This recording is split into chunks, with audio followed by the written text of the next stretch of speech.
Grisha. Buenas noches. ¿Cómo están? Bueno, estamos munidos de tecnología. Tengo la notebook, tengo el televisor, si me permiten la palabra, no sé si le llaman monitor ahora o cómo. El PowerPoint que voy a pasar es orientativo, como para tener unos puntos de los que voy a ir hablando. Y también estoy acompañado de Arjuna, que para mí es la inteligencia artificial. Así que cualquier cosa que yo, en la cual yo tenga duda, por ejemplo, datos históricos, datos sociológicos, filosóficos, yo la programé para que intervenga y cualquier pregunta que yo le haga la va a poder responder, ¿no? Ustedes también, si a posteriori tienen alguna duda sobre lo que se está charlando. Así que bueno, Hare Krishna. Hare Krishna, ¿cómo lo vamos? Funciona. ¿Sirve para la casa, para vos también? Sí, pero tiene un costo y bastante elevado por lo que sé. ¿Ah, sí? Sí. Esta es la versión gratuita. Claro. Para servicios domésticos. Hay un premio para eso. Bien, nosotros somos seguidores de la filosofía de Srila Prabhupada y vamos a basar esta charla íntegramente en la Bhagavad Gita como la canción del Señor, o el Bhagavad Gita, que es el libro de Krishna, ¿no? Prabhupada es un maestro espiritual y es un científico también, que trajo este libro. Él tradujo el libro y también lo explicó, tiene sus explicaciones. Y bueno, toda la charla que hoy vamos a tener nos vamos a basar específicamente en este libro. Voy a ver si funciona la inteligencia artificial y le voy a preguntar cuáles son los títulos de Srila Prabhupada, títulos de la ciencia. Sí.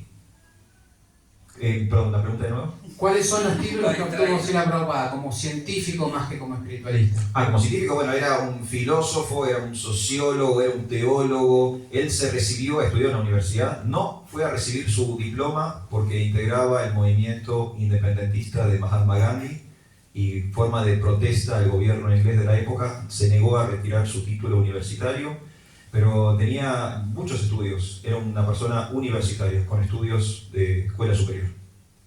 Muy bien, muchas gracias. Bueno, Prabhupada tiene una hipótesis, ¿sí? Cuando comienza este libro, en la introducción, él refiere una hipótesis. La hipótesis es que Krishna es Dios, ¿sí? Él arranca diciendo eso. Entonces, lo que él dice es que, por lo menos en teoría, como para leer y estudiar y entender el libro, tenemos que aceptar esa hipótesis, de que Krishna es una persona y que además es Dios, ¿sí? Si yo les digo a ustedes la palabra hipótesis, ¿ustedes qué les viene a la mente, a la cabeza? Una suposición. Suposición, ¿qué más? Una idea. Una idea. ¿Y qué hay que hacer con esa idea? Bajarla a la tierra. Demostrarla. Entonces, tenemos una afirmación y hay que demostrarla. Entonces, si Prabhupada escribe un libro y arranca con una hipótesis, y la hipótesis es que Krishna es Dios, ¿qué se supone que él va a demostrar en este libro? Que Krishna es Dios. Entonces, lo que va a hacer, más que demostrar que Krishna es Dios, él va a dar un procedimiento empírico para que el lector del libro pueda entender que Krishna es Dios, que pueda percibir con su propio ser que Krishna es Dios, o sea, conocer a Dios. Eso es lo que hace Prabhupada en el libro, ¿correcto? Ahora, el proceso, como proceso científico, ¿no? El proceso tiene ciertas dinámicas y tiene ciertas estrategias, ¿no? Como todo proceso científico. Y él lo que dice es que al mismo tiempo que uno sigue el proceso y va en el mismo proceso conociendo a Dios, experimenta lo que él, Prabhupada dice que es un gusto superior, ¿sí? Por eso el nombre de esta charla. Y bueno, lo que vamos a hacer ahora es, de manera muy resumida, hablar un poco de lo que Prabhupada nos explica aquí. Y lo que vamos a hacer todos, y bueno, como ya no hay gente nueva, entiendo que todos asumimos que la hipótesis es correcta, pero si no, no hay ningún problema, porque estamos en un proceso, y el proceso es para determinar que Krishna existe, o que Dios existe, y su nombre es Krishna, ¿no? Entonces, la primera instrucción que da Krishna en la Bhagavad Gita, en el capítulo 2, tiene que ver con que nosotros no somos el cuerpo, el verdadero ser es Atma, alma espiritual. Esa es la primera instrucción que da Krishna. Y es muy importante para un proceso en el cual uno tiene que conocerlo o corroborar o comprobar que Él existe, que Él es una persona. ¿Por qué? Porque si somos almas, somos diferentes del cuerpo. Entonces, el alma que no se identifica con el cuerpo es el ser que puede entender a Dios. ¿Por qué? Porque lo que también va a decir que en este mundo material el alma sufre, porque está apegada al cuerpo, está identificada con el cuerpo y está apegada al disfrute del mundo. Entonces, lo que va a hacer Krishna es darnos instrucciones para desapegarnos del mundo material y para entender el verdadero ser. O sea, al mismo tiempo que tenemos que comprobar la existencia de Dios, nos vamos dando cuenta o vamos entendiendo quiénes somos realmente. Y lo que somos en esencia, somos almas espirituales. Y eso es lo que va a ir instruyendo Krishna a lo largo de este libro, ¿sí? Entonces, en el capítulo 2, la primera instrucción es: no somos el cuerpo, somos almas espirituales. Esa es la primera instrucción. Y luego, que sufrimos en este mundo. ¿Alguien duda de que sufrimos en este mundo? Bueno, se plantean 3 tipos de sufrimiento que en la Bhagavad Gita, que tienen que ver con las emociones solamente, que tienen que ver con el cuerpo, que pueden ser como por ejemplo la enfermedad, la vejez, etc. O los mentales, que tienen que ver con cuestiones emocionales, tristeza, depresión, etc.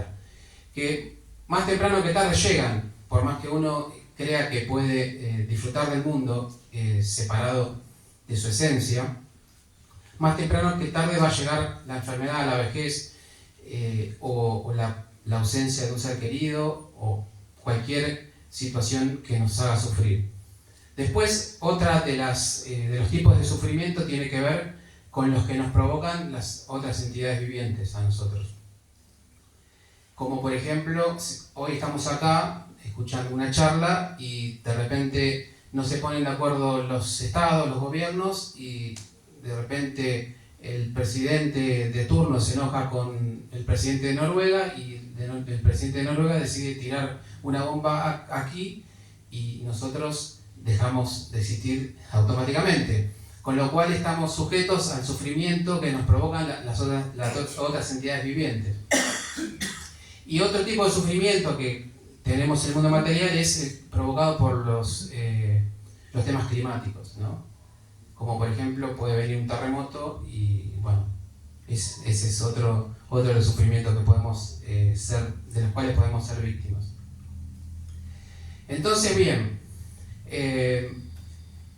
tenemos las primeras instrucciones: es el alma no es el cuerpo, el verdadero ser no es el cuerpo y sufre estando en el mundo material, está preso, ¿sí?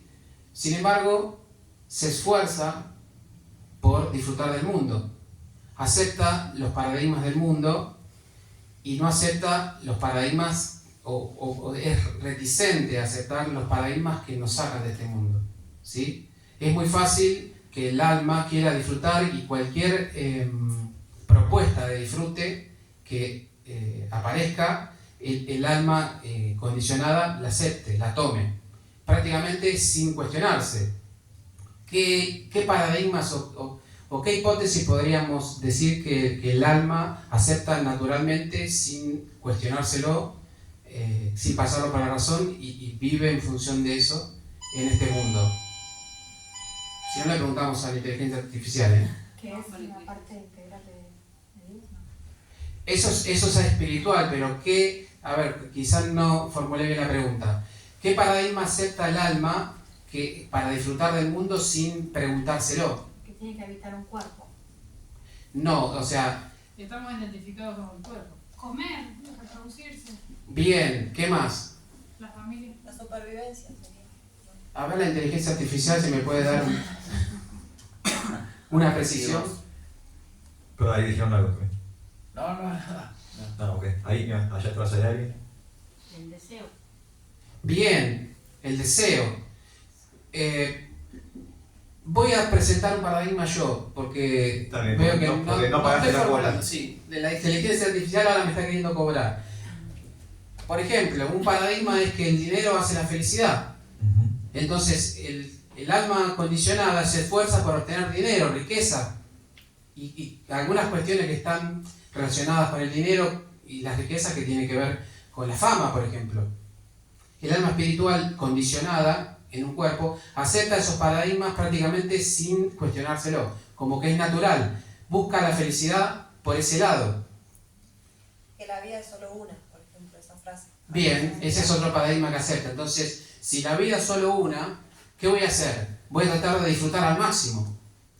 Pero, ¿qué pasa si se nos presenta, como en este caso, Prabhupada nos da un paradigma distinto? Krishna es Dios y hay un proceso para entenderlo. ¿Por qué somos tan reticentes a seguir un proceso por el cual vamos a conocer a la persona suprema? ¿Qué es lo que pasa? ¿Por qué las propuestas materiales son tan fáciles de tomar, de elegir, y las propuestas espirituales nos cuestan tanto? Por Maya. Por el apego. Por sufrimiento. Por nuestro deseo de disfrute separado de Krishna. Muy bien, los devotos han leído la Bhagavad Gita. Sí, es una pregunta retórica, pero la idea es que nos planteemos esto, ¿no? Y ahora vamos a avanzar un poquito de cómo Krishna nos va dando más instrucciones de cómo se debe vivir en el mundo material. Porque, primero que dijimos, Krishna es Dios, o existe Dios. Si Dios nos habla en la Bhagavad Gita, ¿qué nos puede estar queriendo decir? ¿Qué se imaginan?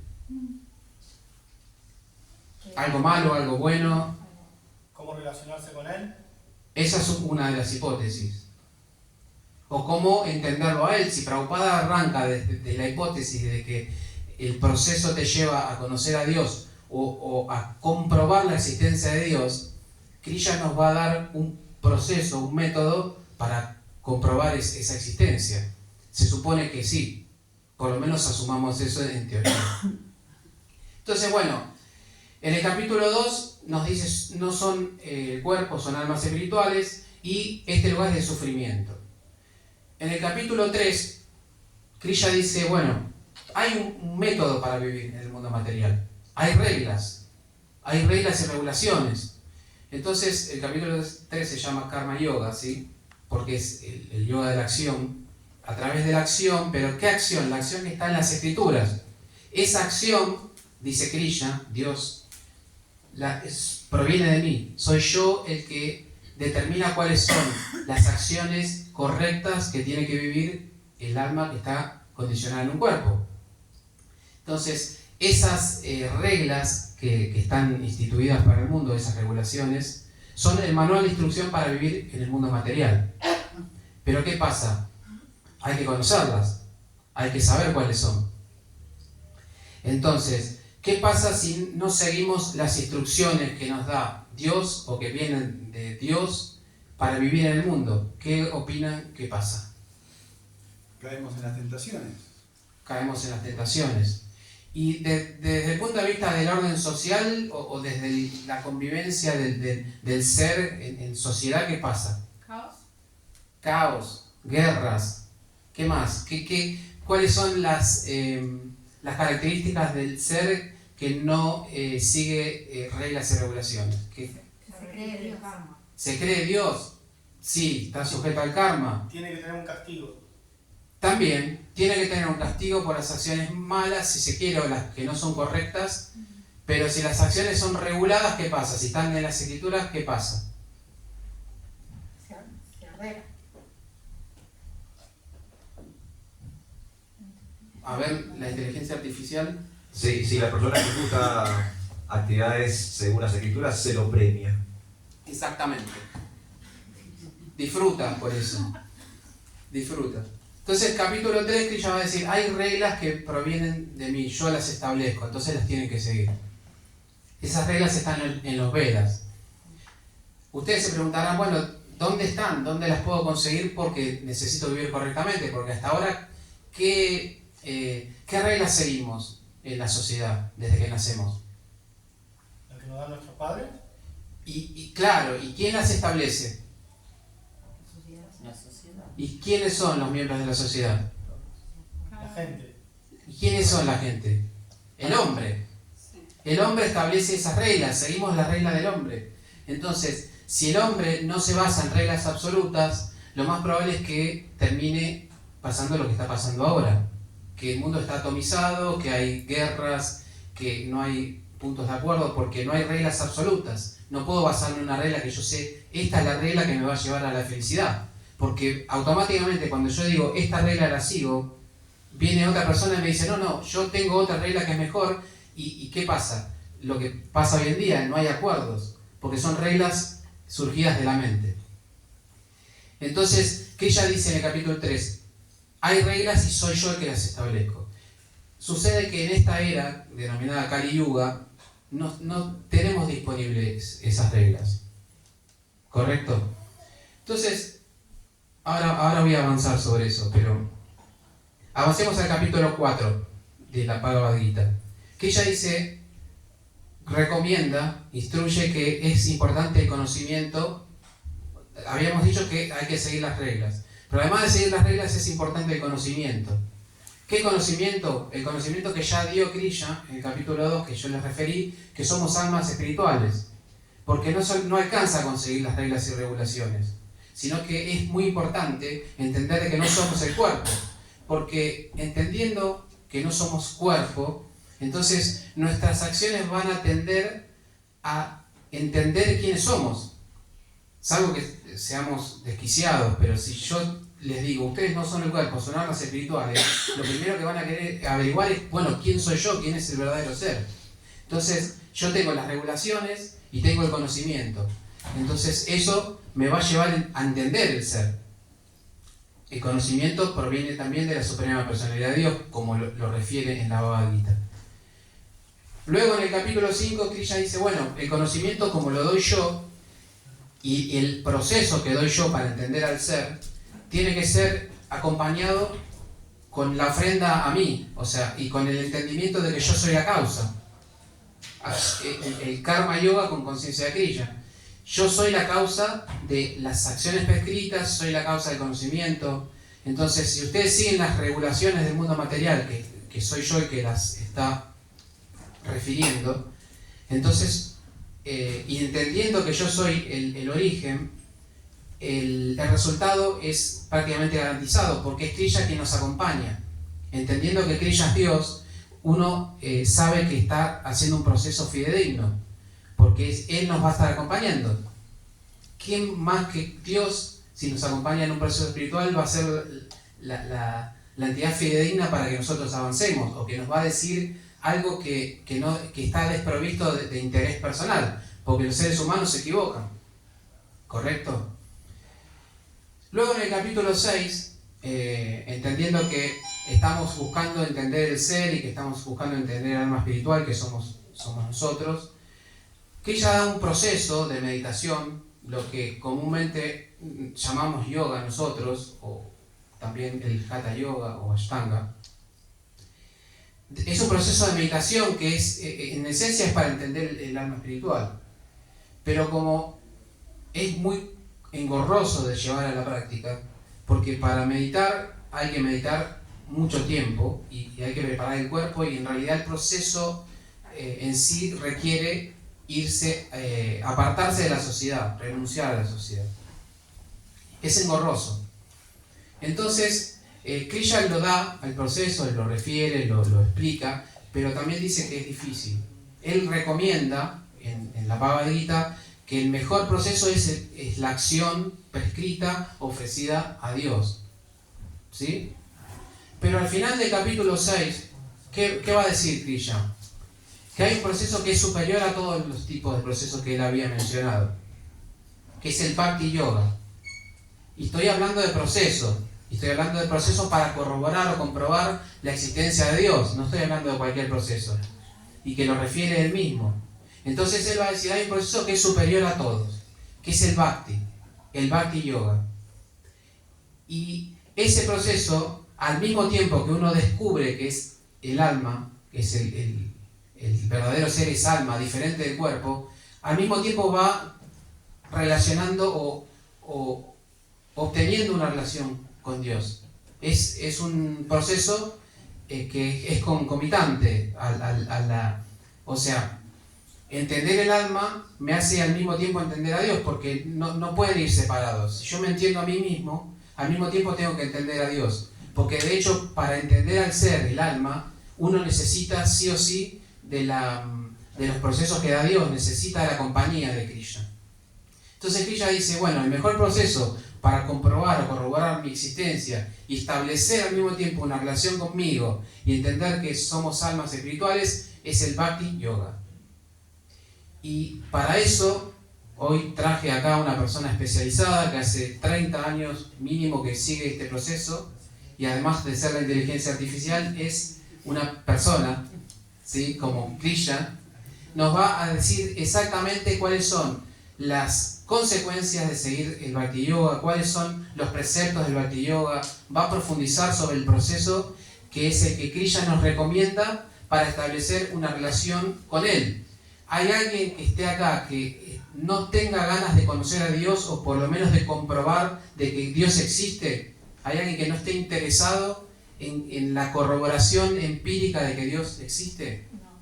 ¿Y hay alguien que, siguiendo la instrucción de este libro y las instrucciones de Prabhupada, no quiera establecer una relación personal con Dios?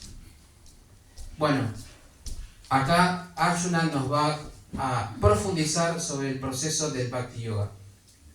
Hare Krishna, un fuerte aplauso para Krishna Dauria, muy bueno.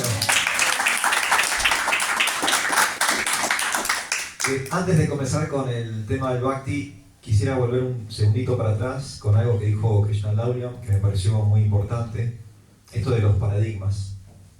Porque venimos muy preseteados de los paradigmas, porque son patrones y mandatos que incluso nos exceden a nosotros. Existen incluso desde antes que nosotros estemos en este plano, en esta experiencia.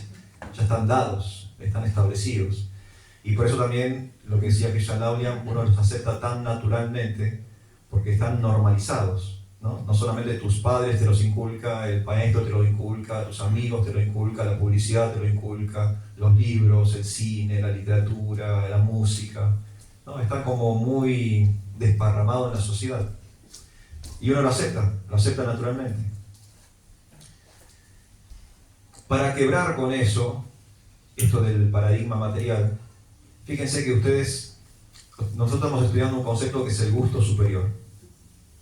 Entonces, a priori tenemos que aceptar algo que se está, no digo perdiendo, pero se está como desmantelando, sobre todo en los últimos años, esta cuestión de que hay algo jerárquicamente mejor que otra. Nosotros estamos ahora transitando un momento histórico postmodernidad, ¿no? Esto también se llama el momento de la postverdad, el momento del transhumanismo, donde hay un muy alto índice de secularismo, de relativismo, que hoy también Krishna Dauria mencionó, ¿no? ¿Cuál es la verdad? Tu verdad, mi verdad, tu verdad son la misma, son todas verdades. Y eso es un problema, ese paradigma material, ese tipo de pensamiento que anula algún tipo de deducción vertical, es muy difícil si queremos determinar qué es superior. Porque si todo es relativo y tu verdad tiene el mismo peso que mi verdad, y es lo mismo arriba que abajo, blanco que negro, lindo que feo, entonces es muy difícil determinar qué es superior. Y es un problema en el entendimiento espiritual. Porque si queremos abordar la espiritualidad con los paradigmas de la materialidad, vamos a encontrar estas como paredes, estas trabas. La teología en general, en particular la teología de conciencia de Krishna, sí entiende una jerarquización de las situaciones. Entonces no es todo exactamente igual. Y claramente hay un superior y un inferior. Un bueno y un malo, un blanco y un negro, una luz y una oscuridad, un conocimiento y una ignorancia. Claramente lo hay. Pero para poder distinguir, y voy a decir una palabra que es cancelable hoy en día, pero yo la voy a decir de una forma tan buena que no me van a prohibir. La palabra discriminar. Vieron que está negativizada. Cuando uno dice discriminar, automáticamente piensa en racismo, sexismo, en algún tipo de opresión. Pero discriminar es sinónimo de discernir. O sea, por ejemplo, todos ustedes el día de hoy ejecutaron el acto discriminatorio de elegir esta actividad por encima de otras actividades. Porque ustedes tienen el discernimiento mínimo básico para determinar qué es superior y qué es inferior. El día de hoy, a las 6 de la tarde, 7 de la tarde, 8 de la tarde, en la ciudad de Mar del Plata, hay innumerables actividades de las cuales nosotros podemos participar. Ustedes dijeron que no a todas esas innumerables actividades, discriminaron todas las otras acciones posibles, eligieron esta porque mediante el uso del buddhi, la inteligencia, o viveka, el discernimiento, determinaron jerárquicamente que esto era mejor que el otro. ¿Se entiende? Si no hacemos ese ejercicio mínimo, si no rompemos ese paradigma material de que todo es lo mismo, todo es igual, todo es relativo, todas las verdades son verdad, nunca jamás podemos alcanzar un gusto superior. Porque estaríamos negándonos a nosotros mismos la posibilidad de algo superior. Pero hay jerarquías naturales en el universo. El universo está constituido de jerarquías. La relación padre-hijo es una jerarquía natural. Es natural que haya una diferencia, una desigualdad entre el padre y el hijo. Si no, esa relación no se puede dar. No, el hijo no puede ser igual que el padre no puede ser igual que el hijo. Si no, no hay relación. Otra jerarquía natural, el maestro y el alumno. Si no hay diferencia, si no hay desigualdad, si no hay un desequilibrio en la posición de cada uno de ellos, el maestro no tiene razón de ser y el alumno no tiene por qué aprender nada. Si el alumno es igual que el maestro, ¿cuál es la relación? No existe. Entonces ven que la verticalidad, lo jerárquico, no representa automática e inmediatamente censura, opresión, represión. Esos son pensamientos que se fueron desarrollando socialmente, filosóficamente, donde hay ciertas corrientes de pensamiento que nos hacen creer que la diferencia entre nosotros es algún tipo de microagresión o algún tipo de principio de violencia. Pero nosotros somos naturalmente distintos. No solo somos distintos materialmente, fíjense entre nosotros, mirémonos. Ninguno es igual a otro en este salón. Ni los hombres son todos iguales, ni las mujeres son todas iguales, ni los hombres son todos iguales que las mujeres. Somos todos distintos. Edades distintas, géneros distintos, pensamientos distintos, color de piel distinto, color de pelo distinto, color de ojo distinto, altura distinta, fuerza distinta, inteligencia distinta, posición socioeconómica distinta, todo distinto. ¿Nos estamos agrediendo? ¿Nos estamos violentando? Nos estamos censurando, oprimiendo, reprimiendo entre nosotros. ¿Hay conflictos en este salón? Pero está lleno de diferencias. Entonces es una mentira. Esa es una mentira material que se ha ido instalando en los colegios, en las universidades, en el cine, en la literatura, y nos convenció. Entonces lo que planteaba Cristal Auream al comienzo, esto de romper mandatos, patrones y paradigmas, no es importante, es fundamental. Porque si no hacemos esa reflexión sobre lo que creemos que es verdad, nunca vamos a alcanzar la verdad, la auténtica verdad. Entonces nuestra teología propone que hay algo superior, hay un gusto superior. Hay un gusto que es jerárquicamente mejor que los gustos mundanos que ya conocemos. Y hay un ejemplo muy sencillo de que eso también es verdad. Por ejemplo, ahora en un rato vamos a servir prashad. Y todos ustedes van a tomar, me imagino que un té o un jugo, una limonada, algo por el estilo. Todos ustedes, como son adultos, van a tomar de vaso, ¿no es cierto? A los bebés no les gusta tomar de vaso. Vieron que los bebés toman de mamadera.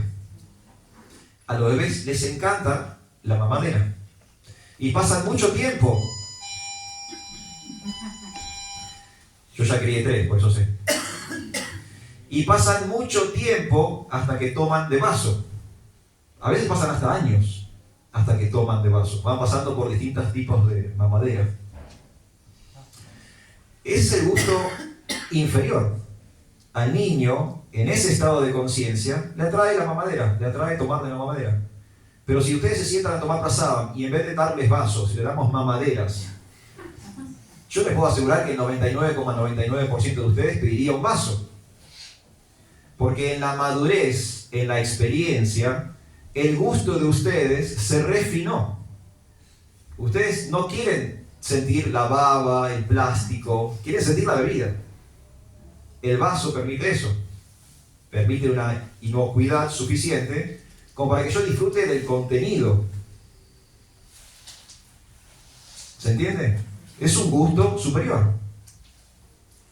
Cualquier ser humano que niega la posibilidad de un gusto superior está negando la posibilidad de evolucionar, de progresar, de saber que hay algo superador a lo que ya conozco. Y si estamos de acuerdo que hay cosas superiores y cosas inferiores, ¿qué les parece a ustedes que es superador a la materia? El espíritu. El espíritu. En una escala jerárquica, todos estaríamos de acuerdo que la sustancia espiritual es superior a la sustancia material. Entonces hay gustos inferiores adheridos a la materia y hay gustos superiores adheridos al espíritu. Y es natural, como explicó también Cristal Auream, es natural para nosotros buscar el placer. Nosotros somos buscadores de placer por naturaleza. El alma, que es Ananda, no quiere vivir otra situación que no sea la de felicidad. No tiene más mínimo deseo, el alma, de pasar por ningún tipo de sufrimiento. Su estado natural es Ananda. De hecho, ahí, ¿cómo es el verso? Andando Mai Via Sat. Somos buscadores de placer por naturaleza. Eternamente vamos a querer buscar lo mejor, lo que nos genere más felicidad y más placer. Y eso lo busca el alma, lo busca el ser. El problema con el alma y con el ser, también lo explicó Cristal Auream, ¿qué pasa con el alma y con el ser en este plano? Están en contradicción. Se contamina. Se contamina, está con contradicciones, está limitado. Entonces, ¿qué pasa con esa búsqueda de placer? Se tiñe, se confunde, porque hay un filtro en el medio que impide que ese deseo original, espiritual, sano, se manifieste correctamente. Entonces yo quiero felicidad, quiero placer, pero como ahora estoy contaminado, condicionado, limitado por la materia, ¿dónde lo busco? En las drogas, en el sexo, en el dinero, en el café, lo busco en en Instagram, en TikTok, lo busco en la fama, como decía Krishna Lauria. Hay personas que buscan, ese es su golpe de dopamina, es la fama, cuántos likes te dieron. Entonces son gustos inferiores. Esa es la mamadera que tienen muchas personas, ¿no? Para algunos la mamadera es el sexo, para otros la mamadera son las drogas, para otros la mamadera son las redes sociales. Son sus apegos infantiles, 30, 40, 50 años, pero psicoemocionalmente son como niños, son como bebés. Están aferrados a cosas inferiores. Cualquiera de nosotros que hayamos podido tener algún tipo de ejercicio de maduración espiritual, vamos a hacer uso de nuestra buddhi, nuestra inteligencia, y vamos a hacer uso de nuestra viveka, nuestro discernimiento, para buscar placer en un estado de conciencia superior. Porque buscamos placer al igual que buscan placer las otras entidades vivientes. Cuando el cerdo se revuelca en la basura y el barro, él está buscando placer. La conciencia de cerdo lo lleva a entender que eso es lo mejor que hay. Qué lindo, dice el cerdo. Estoy chocho. Mucho barro, mucha basura, es el paraíso. De acá no me muevo, dice el cerdo. Acá no me saca nadie. Como el pasatiempo de Indra, que pasó un seguidor. Como el pasatiempo de Indra. Claro, la conciencia se degrada y cree que eso es todo lo que hay. Esto es lo mejor que hay. Pero es un gusto inferior. Cualquiera con 2 dedos de frente se da cuenta que lo máximo que tiene la vida para ofrecer no es el barro y la basura. Hay cosas más sofisticadas, hay cosas más complejas, hay cosas más placenteras que el barro y la basura. Entonces nosotros, que como dijo Krishna Lauria, hemos tenido la enorme misericordia de encontrarnos con el Bhagavad Gita, de encontrarnos con Srila Prabhupada, de encontrarnos con los devotos, de encontrarnos con el conocimiento trascendental del cual habló Krishna Lauria, capítulo 4 del Bhagavad Gita. Ahora tenemos una herramienta extra que nos permite un poco subir de nivel. Subir de nivel. Y vamos a encontrar un gusto superior en nuestra alimentación. No, vamos a comer igual que todas las entidades vivientes. Pero ahora comemos en yoga. Comemos conectando con Dios. Comemos como Dios manda en el Bhagavad Gita. Sin muerte, sin violencia, sin cadáveres. Ofreciendo antes de ingerir. Tenemos relacionamientos en un gusto superior, ¿no? Más sofisticados, más complejos, más íntimos, más profundos. No el gusto inferior del conflicto, el drama, como explicó Lauria, ¿no? La tensión, la pelea. Recuerden que estamos en Kali Yuga. Esta es la era de riña e hipocresía. Mentimos y peleamos todo el tiempo. Ese es el mínimo común denominador de este mundo. Estar todo el tiempo mintiendo, estar todo el tiempo peleándonos. Cuando evitamos la pelea, evitamos la mentira, ¿qué estamos haciendo?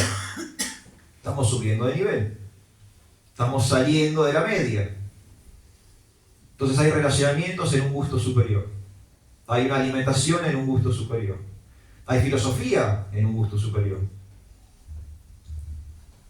Hay arte, teatro, cine, literatura. Todo puede ser en un gusto superior. De una forma más sofisticada, más exquisita, más profunda, específicamente más espiritual. Lo inferior son todos los gustos burdos, mundanos. Todo lo que es promiscuo, sucio. Todo lo que es efímero, inmediato. El gusto superior es todo lo que es refinado. Todo lo que es trascendental, imperecedero, eterno. Para hacer esa transición entre un gusto inferior y un gusto superior, tengo que incorporar Dios a mi vida. Y es como decía Krishna Lauria, lo que Krishna le propone a Arjuna en el Bhagavad Gita.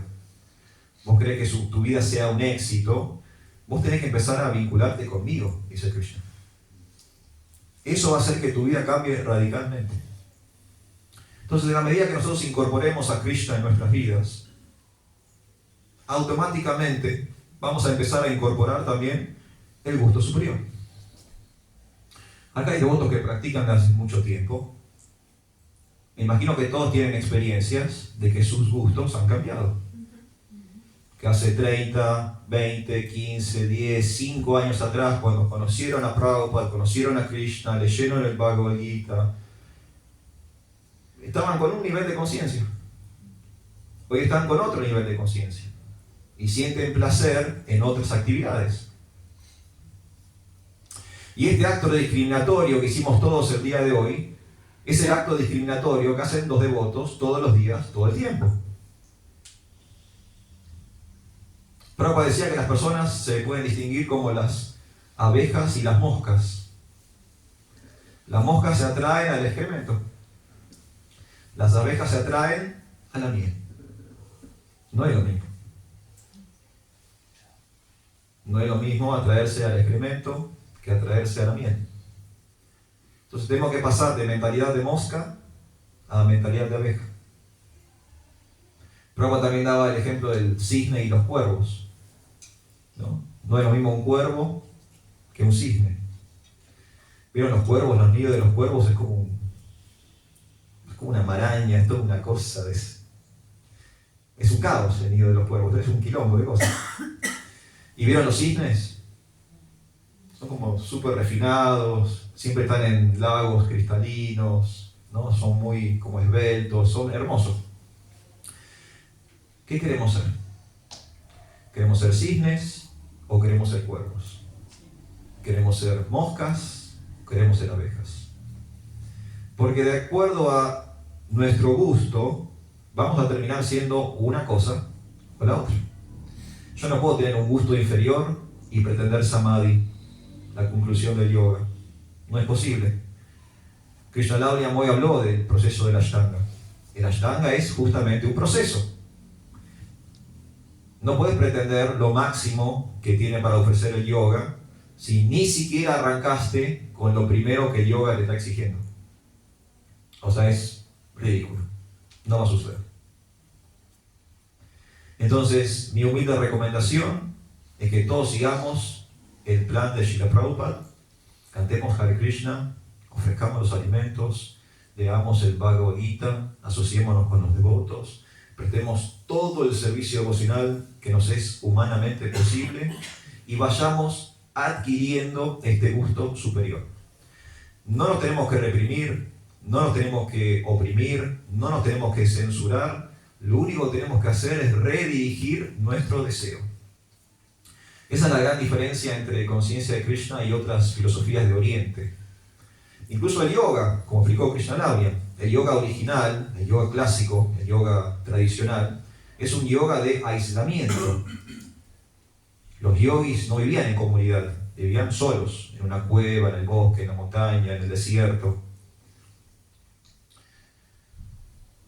Y mucho tapa, mucha austeridad, mucho sufrimiento, ¿no? Se abnegaban constantemente, dejaban de comer durante largos periodos, no se preocupaban por el frío, por el calor, por los animales salvajes, las arañas y las víboras venenosas, mucha abnegación.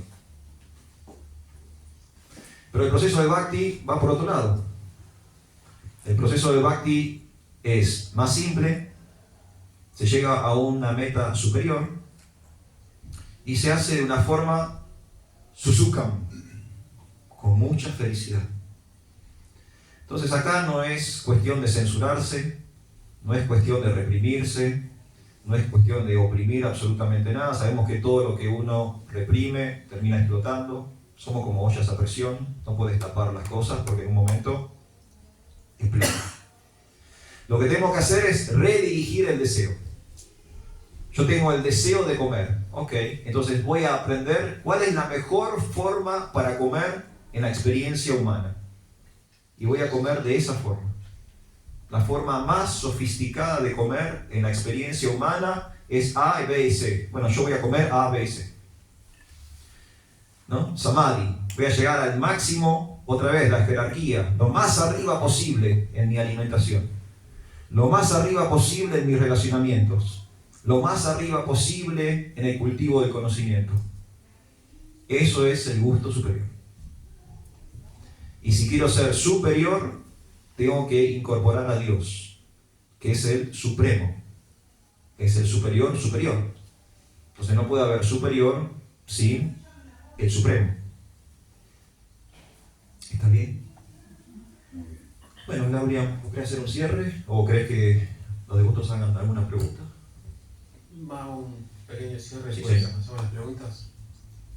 Bueno, yo lo que propongo, hay un grupo de estudios, que ya lo mencionó Arjuna, donde se pueden hacer preguntas si realmente ustedes tienen la intención de corroborar esta hipótesis que venimos hablando y de experimentar el gusto superior. Después hay devotos de muchos años que practican el proceso, como por ejemplo Jaya y la esposa Kamala. Ellos son devotos que pueden dar una instrucción, un conocimiento, pueden responder preguntas. Arjuna también. Está Chidrupa y Gopali, son un matrimonio que se dedican al proceso hace muchos años. Y yo les garantizo algo que en realidad voy a repetir algo que es lo que dice Prabhupada. En el proceso se experimenta ese gusto superior.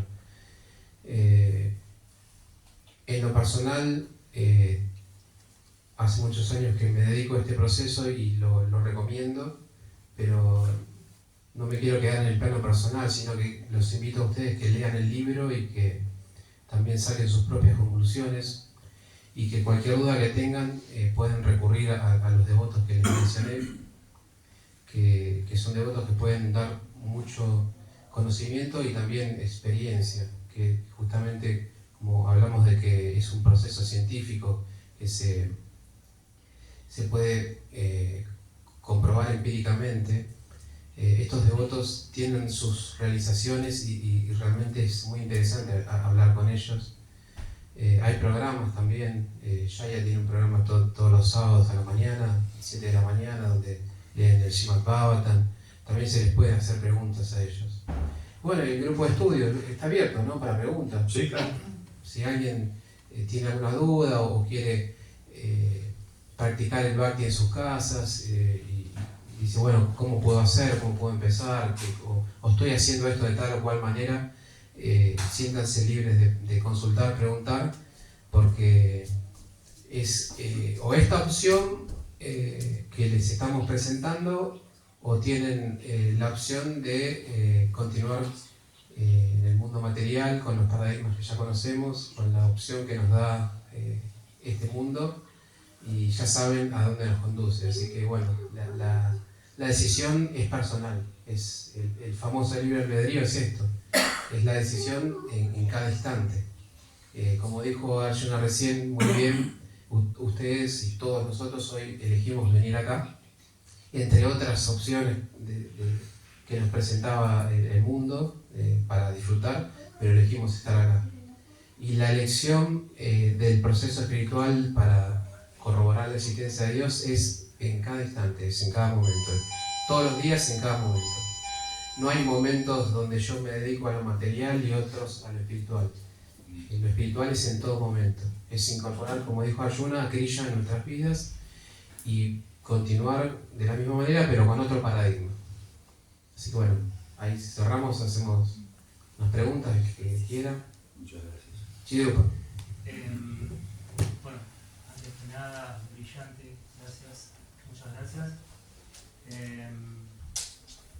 Por ahí, si pueden hacer alguna extensión sobre, recién mencionabas la austeridad.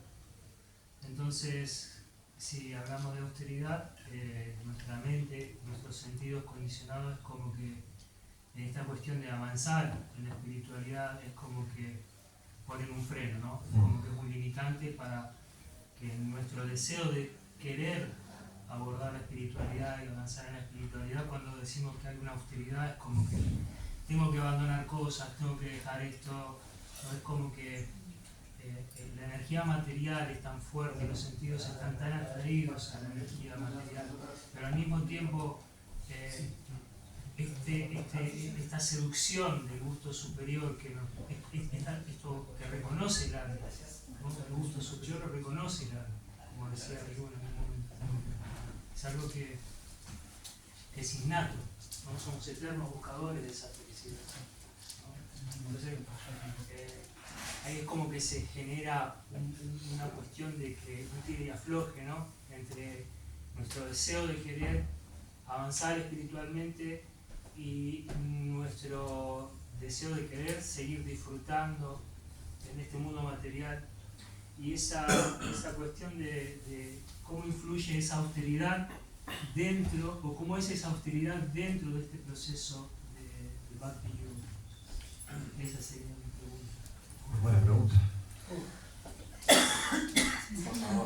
Por favor. Bueno, tapasya, austeridad, es un elemento de todo yoga, ¿sí? Eso así teóricamente. En nuestro proceso, la austeridad no es un factor principal, no es algo que predomine. Sin embargo, nosotros lo que hacemos es austeridad para Krishna. Y en realidad esa austeridad a lo largo del proceso se transforma en el gusto superior. Al principio la austeridad es necesaria, porque como cualquier proceso de transformación necesita de austeridad. Por ejemplo, si nos enfermamos, tenemos que someternos a un proceso para curarnos. Tenemos que dejar de comer ciertas cosas, incluso ayunar, tomar ciertas medicinas que no nos gustan, y lo que sucede al final del camino es que nos curamos. El proceso al principio puede ser que sea que no otorgue gusto. El proceso del Bhakti al principio también puede ser que no tengamos el sabor. Hubo un ejemplo, acá le pregunto a la inteligencia artificial, que muy bueno, que no lo recuerdo, que se citó en el grupo sobre el tema de la austeridad. Creo que Hridayananda Maharaj da un ejemplo.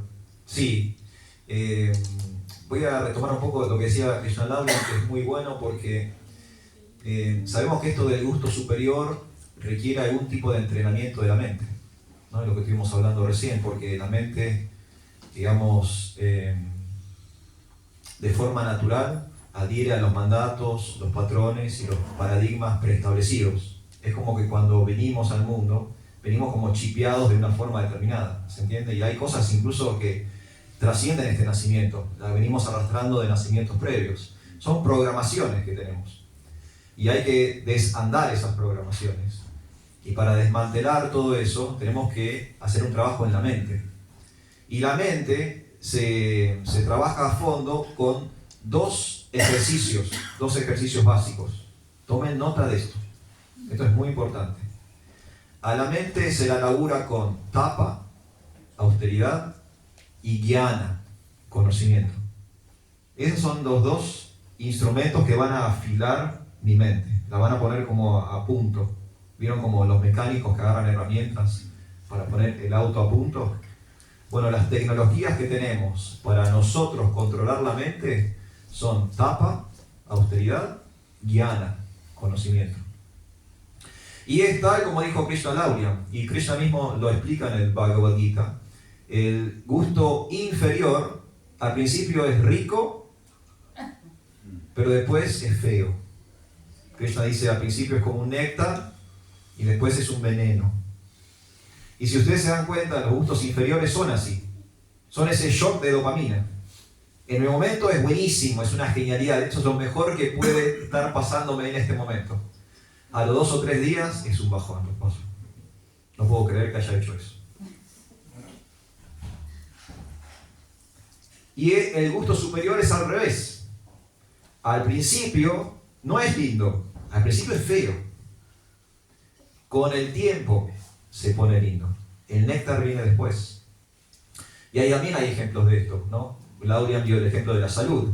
Si yo estoy enfermo, el proceso de sanación muchas veces es feo. Los tratamientos a veces son feos, las medicinas a veces son feas, las dietas que tengo que hacer a veces no me agradan, pero después, cuando me curo, me siento que está bien, está buenísimo esto, ¿no? El gimnasio es así también.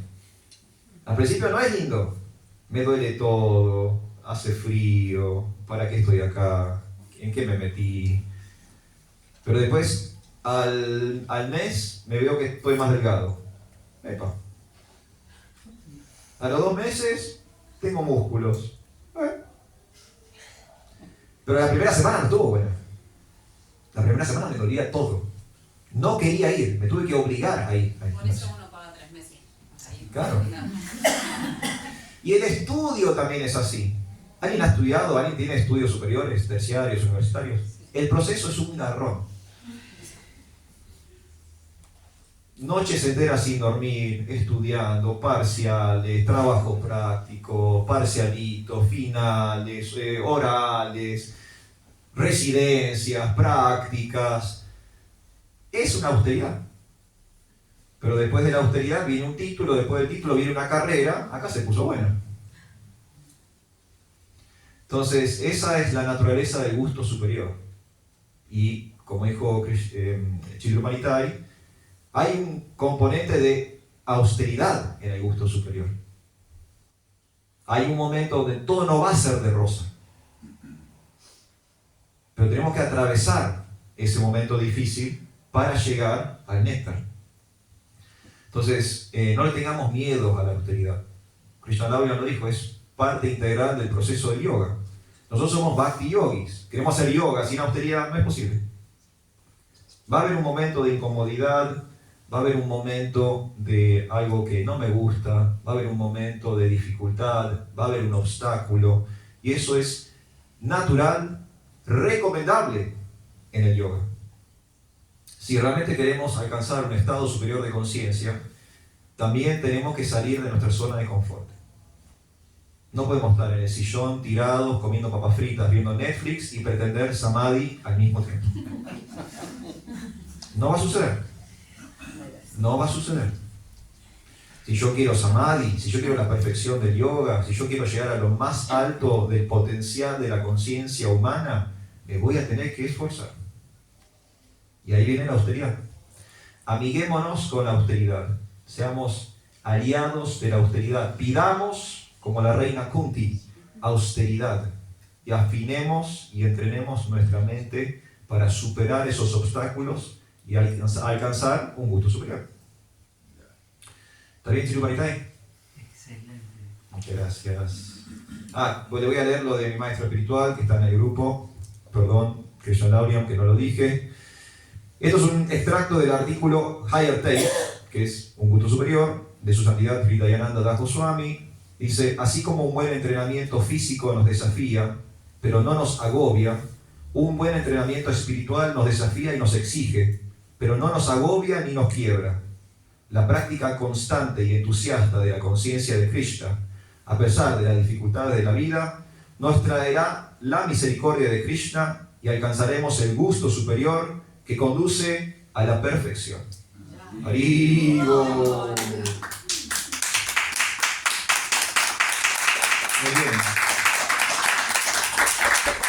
Bueno, ¿lo detenemos acá? Si no tienen más dudas, ¿Estamos bien? Muy bien. Allá en el fondo. La última, y con esta nos vamos. Bueno, un gusto a todos, gracias por la charla, me enriquece.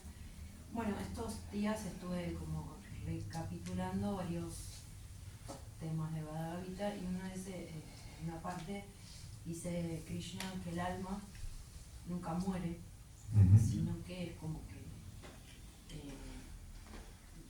puede volver según lo que nosotros deseamos a los mundos que nosotros karmáticamente deseamos, como que vamos a ir ahí, y si estamos en Krishna vamos como al poder superior, eligiendo esto del mundo supremo de Krishna. Y bueno, yo quería entender un poco por qué nos olvidamos tanto O sea, ¿por qué el alma, si busca el deseo todo el tiempo, digamos, de ser feliz, por qué viene y se olvida de, si bien estamos sujetos, entiendo, a lo material, ¿por qué nos olvidamos de eso? De que si somos alma, no hay muerte. Muy bueno. Bueno, esa es la pregunta primordial. Así arranca todo. Como tenemos poco tiempo, te sugiero que ahora en el momento de la cena que tomamos para Sam, ahí lo profundizamos para no extendernos mucho. Pero así empieza todo. Lo que sí puedo decir para que quede flotando y no eludir la pregunta, Krishna dice en la Bhagavad Gita que de hecho Arjuna le pregunta qué nos impele a las almas condicionadas a continuar cometiendo los mismos errores aún sabiendo que vamos a sufrir. Krishna le dice que el problema es la lujuria. La lujuria es el deseo irrefrenable de disfrutar del mundo material. Eso es lo que nos mantiene acá atados. Y a pesar de que hoy recibimos un conocimiento y que nos dieron un proceso y que los devotos nos proponen un proceso que viene de la Suprema Personalidad de Dios y que nos, según el mismo Krishna y Prabhupada en la Bhagavad Gita, ese proceso nos va a llegar a corroborar la existencia de Dios, a establecer una relación con Él. Así todos salimos de acá y quizá no estemos pensando todo el tiempo en esto. Quizá nos interesa, nos convence incluso, pero salimos de acá y bueno, damos rienda suelta a otras cuestiones. Porque tenemos un deseo irrefrenable de disfrutar de los sentidos y por eso nacemos y morimos. Estamos en la rueda del samsara, volvemos a nacer.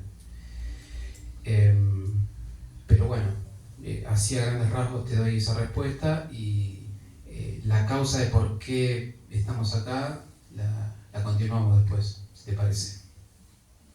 ¿Está bien? Muy bien, devotos, vamos a concluir aquí entonces. Muchas gracias por todo. Gracias, Prabhupada.